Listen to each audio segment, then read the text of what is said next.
Getting to know me. I'm Nicolo Felipe P. De Luna. You can call me Nikos, and let's get to know me. So, I'm from San Pedro, Laguna. I'm 21. I like cars. I also love to play musical instruments. I can play the piano, guitar, drums. I also love sports. I play billiards, golf, boxing, and my most favorite is lifting weights. So I've been lifting weights for almost 3 years. And why do I love lifting weights? For me, getting in the gym changed me as a person. When I started, I was a fat kid with no discipline. I do almost all kinds of vices like drinking, smoking, hooking up with girls with almost no control. These bad habits almost took over me, but when I noticed that I am getting out of shape, it doesn't feel right. And with that not so good feeling, I started to watch self-improvement videos, and my whole point of view changed. I realized that it's a shame that I am out of shape because for me, your physical appearance is the measurement of your self-respect, and that's when I started improving myself for over 3 years. With that, I also learned discipline in all manners. I applied this into my daily life. I stopped smoking, got rid of the bad influence friends. I get things that need to be done every day. I also learned that don't do anything that you will regret tomorrow. Sometimes it gets very frustrating for me when I think of the things I have done before, especially the wrong things I have done. But instead of me stressing about those things, I control things that I can control. You cannot control things that isn't controllable, so why stress about it? I improve myself not only physically every day but also mentally.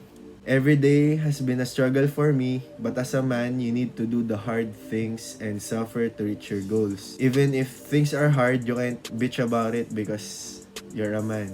You need to control your emotions too. The next one is find your purpose and live on it. Find your purpose because a man without a purpose is neither master of his fate nor the captain of his soul.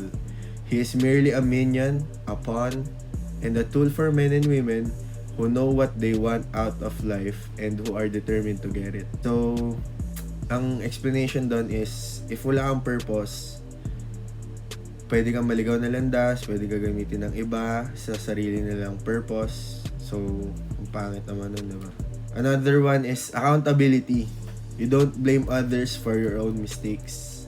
Hindi mo pwedeng sisihin yung tropa mo na niyaya ka niya kumain kahit alam mo naka-diet ka.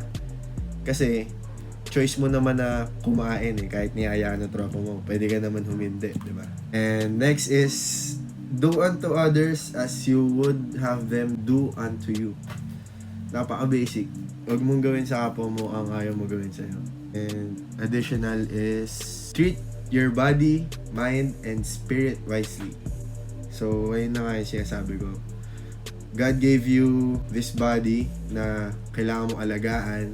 So, kapag kasakit ka or tumaba ka na nakokontrol mo naman or naagapan, hindi siya matutuwa doon. So, lalayo yung blessing sa'yo.